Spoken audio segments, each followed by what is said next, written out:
Hey, it's Design Guy here. I'll show you how to quickly resize your images for Etsy using Canva. Learn how to quickly resize images from your Etsy shop using Canva. Follow these simple steps to adjust your images with ease. First, select your image template by clicking on it. This will set the foundation for your project before you make any edits. In the upper section of the screen, locate and click the Resize button to continue. Click the Customize Size button to adjust dimensions. Select the resolution dropdown, then choose 3000 by 2250 pixels from the list. This will set your project to the correct dimensions for your export. Click the Resize button in the top menu.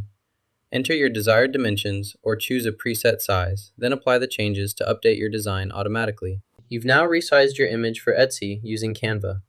Follow these steps whenever you need to adjust image dimensions for your shop. You just learned how to resize images for Etsy using Canva. If this was helpful, hit like and subscribe for more creative tips.